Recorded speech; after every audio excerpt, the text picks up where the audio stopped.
जमानत राहुल गांधी है, इसकी जमानत रेवंत रेड्डी है। मेरे माइनॉरिटी डिपार्टमेंट के स्टेट इंचार्ज फरहान आदमी यहाँ बैठे हैं, उन्होंने कम से कम 25 बार मुझसे कहा कि हमें जेल चला जरूर चलना चाहिए। मैं पिछले 2 दिन से राजस्थान में कैंपेन कर रहा था, 10 से ज्यादा सभाएं करके सुबह 7 बजे यहाँ लैंड किया।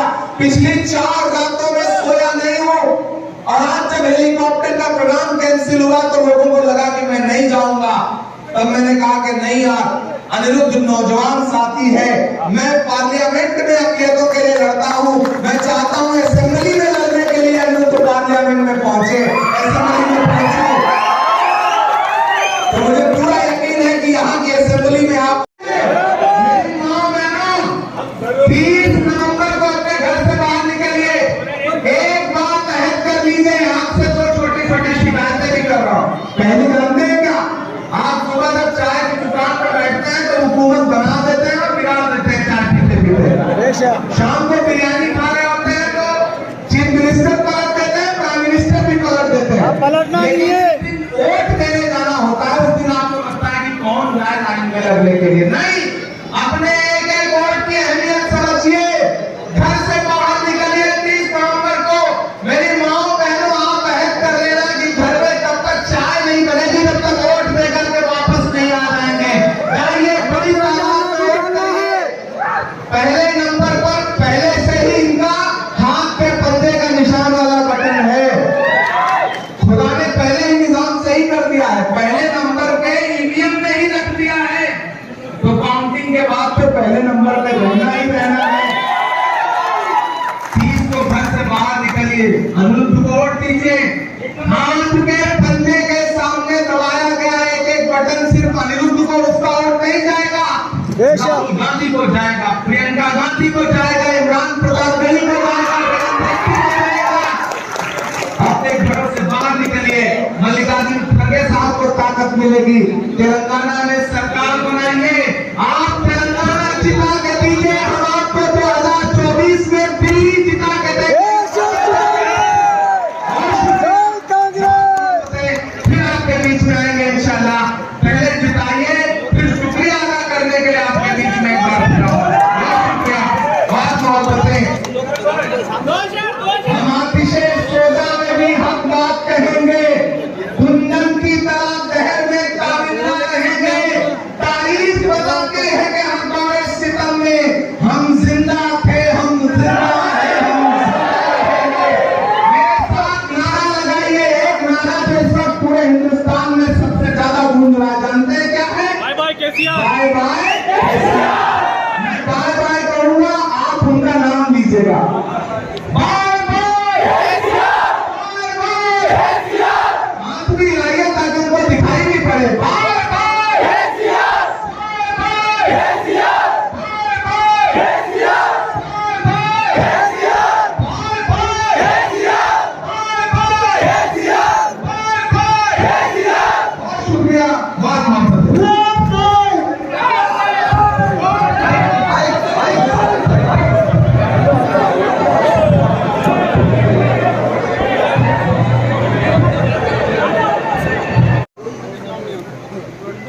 केटीआर कहते हैं कि हम अल्लाह से लड़ जाएंगे। ये जबान, ये ताकत कहां से आई है? आपने झोली भर भर के उन्हें वोट दिया, ये ताकत उन्हें तब आई है। आपने उनसे पलट के सवाल नहीं पूछा, ये ताकत उन्हें तब आई है। मैं बताता हूं उनका और भाजपा का रिश्ता क्या है। मनीष सिसोदिया का नाम सुना है, दिल्ली के डिप्टी चीफ मिनिस्टर का? जिस केस में पिछले 6 महीने से मनीष सिसोदिया जेल काट रहे हैं, ईडी ने जिस केस में उनको जेल भेजा हुआ है, जिस केस में संजय सिंह को ईडी ने पिछले 2 महीने से जेल भेजा हुआ है, जानते हैं उस केस का सबसे असली गुनहगार और असली जिसके खिलाफ मुकदमा है वो कौन है? लेकिन उनके घर पे कभी ईडी आई? आई कभी ईडी? राहुल गांधी को बुला के ईडी 56 घंटे पूछताछ करती है, सोनिया गांधी को ईडी बुलाती है, लालू यादव को ईडी परेशान करती है, लेकिन कभी केसीआर से ईडी ने कोई पूछताछ की? नहीं की। ये रिश्ता क्या कहलाता है? अनिरुद्ध के घर पे इनकम टैक्स का छापा पड़ सकता है, लेकिन कभी आपने सोचा कि केसीआर के किसी मिनिस्टर के घर में कोई छापा पड़ा? कुछ तो है जिसकी पर्दादारी है। मैं तो ये कहता हूं कि ये जो केसीआर है ये मोदी जी के यार हैं। ये तो काम है ना, ये रात में जा करके नागपुर की चौखट पर रुकती है। जब जब दिल्ली में मोदी को जरूरत पड़ती है, केसीआर उसी कार में बैठ करके नरेंद्र मोदी की गोद में जाके बैठते हैं। हमने देखा है, मैं पूरी जिम्मेदारी से कह रहा हूं, आप मुझे मेरी शायरी के हवाले से जानते पहचानते हैं। मैं आपके मुद्दों पर पूरे हिंदुस्तान में लड़ता रहा हूं, पूरी दुनिया में लड़ता रहा हूं। बीआरएस के लोग आपके बीच में आएंगे, बीआरएस का फुल फॉरेन मिनिस्टर बनाया, और तो और जब आपकी परछाई छूने से लोग बच रहे थे, तब आपके लिए आवाज उठाने वाले इमरान प्रतापगढ़ी को सबसे बड़ी पंचायत में भेजा रहा। तब मैं आपके सामने दामन फैला के खड़ा हूं, ये कह रहा हूं कि किसी के झांसे में मत आइए। 30 तारीख को अपने घरों से बाहर निकलिए। वो जो कहते हैं कि कांग्रेस ने 70 साल में क्या किया है, उन्हें जवाब दीजिए कि इस मुल्क में जो कुछ भी खूबसूरत है वो कांग्रेस पार्टी ने बनाया है। नरेंद्र मोदी जी ने सिर्फ और सिर्फ बेचने का काम किया है, केसीआर ने झूठे जुमले देने का काम किया है। आज भाजपा कहते हैं कि कांग्रेस ने 70 साल का हिसाब दीजिए हमको। मैं तो लोगों से कहता हूं कि अरे जो भारतीय जनता पार्टी अपना चलाया हुआ 2000 का नोट 7 साल नहीं चला सकी, वो हमसे 70 साल का हिसाब मांगती है। इस मुल्क में 2000 का नोट और अडवाणी दोनों एक जैसे हो चुके हैं, चलन में है लेकिन कोई असर नहीं है, खत्म हो चुके हैं। मैं आपसे गुजारिश करने आया हूं कि हमारी जो स्कीम्स है उन स्कीम्स को समझिए। खवातीन के लिए खास तौर से कांग्रेस पार्टी का डिक्लेरेशन है कि आपके अकाउंट में डायरेक्ट पैसा डाला जाएगा, ताकि आप ये महसूस करें कि आप घर चलाती हैं तो आपको हुकूमत की तरफ से पैसा मिल रहा है। और उस पैसा देने में ना हम हिंदू देखेंगे, ना मुसलमान, न सिख, न ईसाई, क्योंकि हमारे लिए हर इंसान बराबर है। मैं आपसे अनिरुद्ध के लिए अपील करने आया हूं कि अनिरुद्ध के मन में आपकी खिदमत का जज्बा अच्छा है। ये पहली बार इलेक्शन लड़ रहे हैं, लेकिन इनके जज्बे बड़े सच्चे हैं, नौजवान हैं। एक तरफ वो है जो आपको झूठ बोल करके धोखा दे रहा है 10 साल से, एक तरफ एक नौजवान खड़ा है जो सोचता है कि अगर खिदमत का मौका मिलेगा तो आपके बीच में आपकी खिदमत के लिए खड़ा रहेगा, जो आपके जाम की समस्या खत्म करना चाहता है, सड़कें बेहतर करना चाहता है, कांग्रेस की स्कीम्स को आपके घर तक लाना चाहता है, इस सूबे में कांग्रेस की हुकूमत बनाना चाहता है। और मैं यहाँ जटचला में, महबूब नगर में खड़ा होकर ये कह रहा हूं कि मैं खम्भम से लेके, कामारेड्डी से लेके, निजामाबाद से लेकर के करीमनगर तक एक एक इलाके में पिछले 15 दिन से जा रहा हूं, कैंपेन कर रहा हूं। किसी झांसे में मत आना, कांग्रेस की सुनामी चल रही है। रेवंत रेड्डी की सभाओं में जो भीड़ आ रही है ना, एक तरफ केसीआर की सभाएं हैं जहां लोग ढूंढ करके भी, मंगा करके भी, भाड़े पर भी नहीं आ रहे हैं, और एक तरफ कांग्रेस पार्टी की सभाएं हैं कि लोग अपने आप घरों से निकल करके आ रहे हैं। केसीआर की सभाओं में लाए हुए लोग हैं, हमारी सभाओं में आए हुए लोग हैं। सूबे का निजाम बदल। उधर नरेंद्र मोदी 15 लाख का झूठा जुमला देते हैं, जब केसीआर 12% रिजर्वेशन का झूठा जुमला देते हैं। लेकिन कांग्रेस क्या कह रही है कि अगर हमारी सरकार बनी तो हम अक़लियतों के लिए अलग से माइनॉरिटी फाइनेंस कॉर्पोरेशन बनाएंगे, और 5 लाख रुपए तक का लोन छोटे कारोबार करने के लिए अक़लियत के लोगों को बहुत कम इंटरेस्ट पर देंगे। नरेंद्र मोदी कह रही है पकौड़ा करो, नरेंद्र मोदी जी कहते हैं हम कह रहे हैं रोजगार करो, हम मदद मुहैया करवाएंगे। बहुत सारे लोग आपके बीच में आएंगे, कहेंगे कि कांग्रेस ने 70 साल में किया क्या। ये जुमला आपके बीच में उछाला जाता है ना, और खासतौर से ये कहा जाता है कि कांग्रेस ने अक़लियतों के लिए क्या किया। किया है। ये जुमला आपके बीच में हर रोज उछाला जाता है। मैं बताता हूं कांग्रेस ने अपने लोगों के लिए क्या किया है। वो कांग्रेस पार्टी ही है जिसने डॉक्टर जाकिर हुसैन को इस देश का राष्ट्रपति बनाया। वो कांग्रेस पार्टी ही है जिसने फखरुद्दीन अली अहमद साहब को इस देश का राष्ट्रपति बनाया। वो कांग्रेस पार्टी है जिसने मौलाना अबुल कलाम आजाद साहब को इस देश का पहला एजुकेशन मिनिस्टर बनाया। वो कांग्रेस पार्टी है जिसने रफी अहमद किदवई साहब को इस देश का सामने आपको धोखा मिला, झूठ मिला। अगर आपको ये लगता है कि केसीआर साहब बहुत सेकुलर है तो आप गलतफहमी के शिकार हैं। जब चिल्ला वालों, मैं इस देश की पार्लियामेंट में बैठता हूँ, मैं मेंबर ऑफ पार्लियामेंट हूँ, राज्यसभा में बैठता हूँ।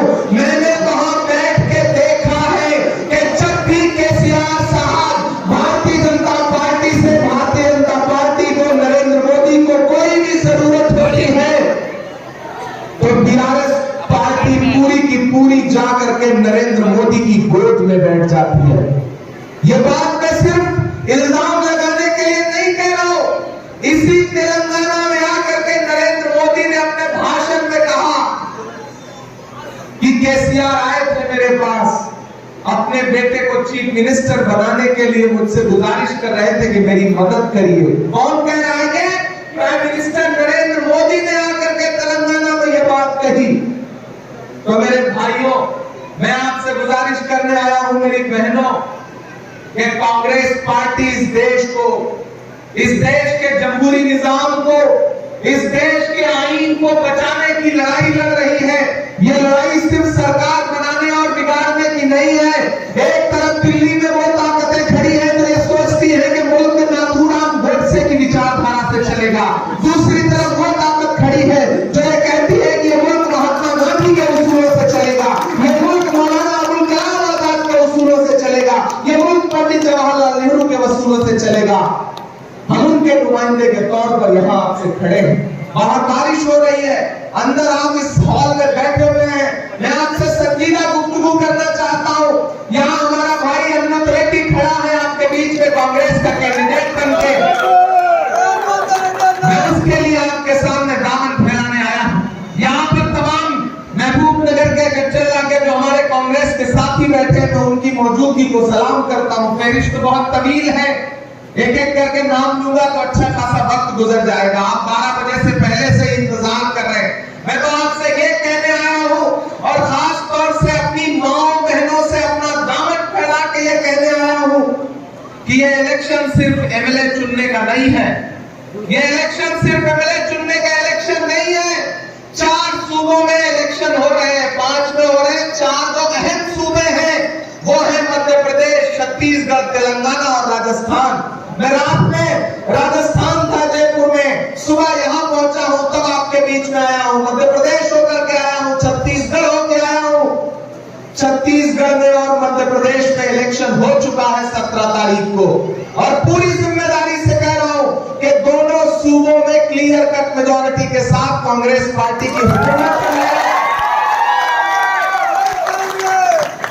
राजस्थान होकर के आ रहा हूं, राजस्थान में 25 तारीख को है। अब पूरे मुल्क की नजरें कहां पर हैं? तेलंगाना पर है। तेलंगाना वालों, यहां अकलियत के साथ ही बैठे हैं। मुझे संजीदगी से सुनिएगा, मेरी बात जहन में बिठाइएगा, फिर रात घर में जाकर के सुकून से तन्हाई में सोचिएगा कि एक 35 साल का नौजवान आया था जो कुछ बड़ी संजीदा बातें कह के गया है। उसकी बात सोचने लायक है, समझने लायक है। एक तरफ आपके सामने वो कैंडिडेट है जो मिनिस्टर भी रहा, एमएलए भी है, 10 साल से आपको लूट रहा है, जिसने बॉन्ड लिख के दिया कि आपको कब्रिस्तान देंगे। हम आपकी तवक्को बड़ी छोटी है, हमारी कौम की तवक्को बहुत छोटी है। हम अपने लिए महल नहीं मांगते, हम अपने लिए बंगला नहीं मांगते। हम बस ये कहते हैं कि जब हमारी सांसों की डोर टूटे तो हमें 2 गज जमीन नसीब हो सके, सुकून वाली, हम वो मांगते हैं। लेकिन इस मिनिस्टर ने, इस केसीआर के बुलारे एमएलए ने क्या कहा आपसे कि बॉन्ड लिख के दिया कि हम आपको कब्रिस्तान की जमीन देंगे। दिया क्या? दिया क्या? वो भी नहीं दे सका तो हम उनसे और क्या तवक्को मैं तो सड़कें देख रहा हूँ, सड़कों की हालत ऐसी है कि गड्ढे में सड़क है कि सड़क में गड्ढा है, अंदाजा ही नहीं लग पा रहा है। आते हुए ऐसा ट्रैफिक कि आधे घंटे से ज्यादा तो हम जाम में फंसे रहे। पता चला पूर्व मंत्री जी, मौजूदा विधायक साहब का घर और एक तल्ला ऊपर जाता रहा, एक फ्लोर और बढ़ता रहा, जायदाद बढ़ती रही। अभी मेरे सामने से गुजरे तो इंपोर्टेड गाड़ी में जा रहे हैं। यहाँ लोगों के पास चलने के लिए स्कूटी नहीं है, मोटरसाइकिल नहीं है, लेकिन साहब का इंपोर्टेड कार हमारे सामने से गुजरा। तब मैं यहाँ खड़ा होकर के आपसे कह रहा हूं कि अगर ये सिर्फ एमएलए चुनने का इलेक्शन होता तो मैं आपके सामने दामन फैलाने नहीं आता। मेरे भाई, ये इलेक्शन बहुत अहम है। ये इलेक्शन इस मुल्क के मुस्तकबिल का फैसला करने का इलेक्शन है। एक तरफ वो पार्टी है जो ट्रिपल तलाक का बिल हो या फिर प्रेसिडेंट का इलेक्शन हो, वाइस प्रेसिडेंट का इलेक्शन हो, जब भी नरेंद्र मोदी को जरूरत पड़ी तब केसीआर सीधे उनके कदमों में लेट करके भाजपा के साथ खड़े हो गए। और एक तरफ वो पार्टी है जिसका नेता है राहुल गांधी, जो इस मुल्क में नफरत कम करने के लिए क्या किया उसने, कन्याकुमारी से कश्मीर तक 4000 गैस सिलेंडर हम 500 रुपए का देंगे आपको। माइनॉरिटी डिक्लेरेशन प्रोग्राम जारी किया कांग्रेस ने। जानते हैं कितने हजार करोड़ का बजट रखा है अकलियतों के लिए अलग से? 4000 करोड़ रुपए का। मैंने खुद उस प्रोग्राम में शामिल होकर के रेवंत रेड्डी ने, सलमान खुर्शीद साहब ने, मैंने माइनॉरिटी डिपार्टमेंट का नेशनल चेयरमैन हूं। मैं इस मुल्क की सबसे बड़ी पार्लियामेंट में 34 साल की उम्र में कांग्रेस पार्टी ने मुझे वहां भेजा है। क्यों? क्योंकि आप मेरे लिए दुआएं करते हैं, आप मेरे लिए लड़ते हैं, आप मेरे लिए किन्हीं मासूम लम्हों पे मुसल्ले पे बैठते हैं तो अपनी दुआओं में मुझे शामिल कर लेते हैं। इसलिए मुझे वहां भेजा हुआ है। मैं आपके बीच खड़ा होकर के ये कह रहा हूं जटचल्ला वालों कि ये सोचो ही मत कि कैंडिडेट कौन है। बस एक चीज ध्यान में रखो कि अनिरुद्ध रेड्डी को राहुल गांधी ने अपना नुमाइंदा बना करके आपके बीच में भेजा है।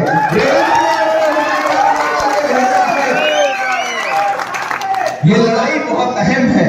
ये बात मैं आपसे कहने आया हूं कि कीमत तो बहुत बढ़ गई शहरों में धान की, लेकिन विदा न हो सकी बेटी किसान की। मौका मिला तो लोगों ने कुर्सी के वास्ते तस्वीर ही बिगाड़ दी हिंदुस्तान की। चला वालों, केसीआर ने आपको झूठ दिया, जुमले दिए। नरेंद्र मोदी ने भी क्या किया? झूठ दिए, जुमले दिए। दोनों एक दूसरे के मुकाबले में सही ठहरते हैं झूठ बोलने के मामले में। हम वर्ल्ड कप में 11 मैच लगातार जीत रहे थे। आखिरी क्या हुआ, क्यों हुआ, कैसे हुआ, मैं क्या ही बोलूं? आप समझदार लोग हैं, आप समझदार लोग हैं।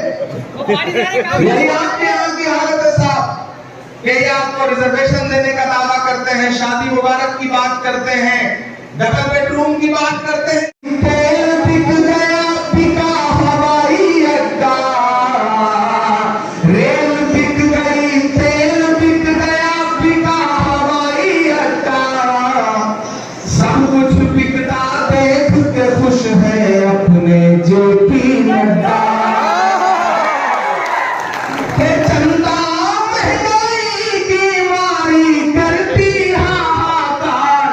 कहाँ सोए हैं केसीआर, कहाँ सोया है चौकीदार। इमरान दादागिरी जिंदाबाद, इमरान दादागिरी जिंदाबाद, इमरान दादागिरी जिंदाबाद, इमरान दादागिरी। बीच में आया हूँ, लेकिन आप इसे जिताइए। मैं आपसे वादा कर रहा हूँ कि जीत के बाद आपका शुक्रिया अदा करने के लिए जटचल्ला एक बार जरूर आऊंगा। और उस बात जब आऊंगा ना तो पूरी रात एक महफिल होगी, मुशायरा होगा, सिर्फ शादी होगी, सिर्फ शादी सुनाएंगे आपको। ये मैं आप लोगों से वादा कर रहा हूं। पैदल चला हुआ इंसान 4000 किलोमीटर का मतलब समझते हैं आप? कंधे से कंधा मिला करके सिर्फ एक नारा, नफरत छोड़ो भारत जोड़ो, नफरत के बाजार में मोहब्बत की दुकान खोलो। आपके शहर से भी तो गुजरी थी यात्रा, मैंने देखी है तस्वीरें, आपने किस तरह वालेहाना तरीके से इस्तकबाल किया था राहुल गांधी की यात्रा का। जो चिल्ला वालों, आपका इस बात पे ईमान है ना कि मजदूर का पसीना सूखने से पहले उसकी मजदूरी उसे दे देनी चाहिए? ईमान है ना इस बात पर? यकीन है ना इस बात पर? तो मुझे बताओ कि इस मुल्क में नफरत करने के लिए कभी केसीआर अपने बंगले से निकल करके 4 किलोमीटर भी चले? नहीं चलेगा। आलेर में एनकाउंटर हुआ, बच्चे मारे गए हथकड़ी लगा करके, कभी केसीआर ने एक लफ्ज बोला एक लफ्ज? मुझे बताओ कि औकाफ की जमीनें लुटती रही, कभी केसीआर निकल करके आए, उन्होंने एक लफ्ज बोला एक लफ्ज? मुझे बताओ कि 12% रिजर्वेशन के नाम पे जब किसी महफिल में, किसी सियासी मजलिस में एक लड़का सामने से खड़ा हो गया और उसने कहा केसीआर बताओ हमारा 12% रिजर्वेशन कहां है? तो केसीआर ने जानते हो क्या कहा? बैठ जाओ, तुम्हारे बाप को बताऊंगा। ये जबान है। केसीआर के एक मंत्री कहते हैं कि हजरत उमर फारूक रज़ियल्लाहु अन्हु के बाप को इंसाफ, आप अनिरुद्ध के साथ खड़े हो जाएंगे तो अनिरुद्ध को कोई ताकत हरा नहीं सकती है। मैं जानता हूं अशार के साथ भी काम सुनाऊंगा, ऐसा थोड़ी चला जाऊंगा भाई, ऐसा थोड़ी चला जाऊंगा। मुझमें केसीआर ने यही बोला कि केसीआर अशार नहीं सुना सकता, मैं तो सुना सकता हूं। इमरान भाई एक सुनाइए प्लीज। और बताइए क्या करना है? जो कहेंगे वो किया जाएगा आपके लिए। आप फरमाइश तो करिए, आप कहिए तो। मैं तो आया ही आपके बीच में हूँ। मैं तो ये कह रहा हूँ पूरे देश में जा करके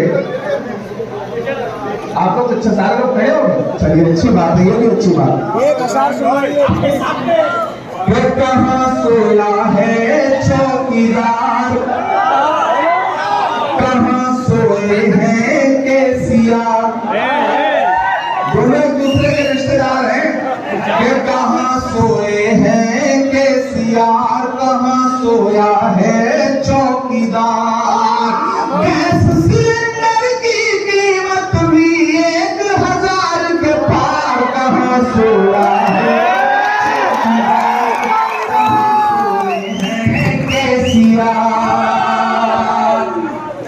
कि चाय बेचने वाला पूरा भारत बेच रहा है।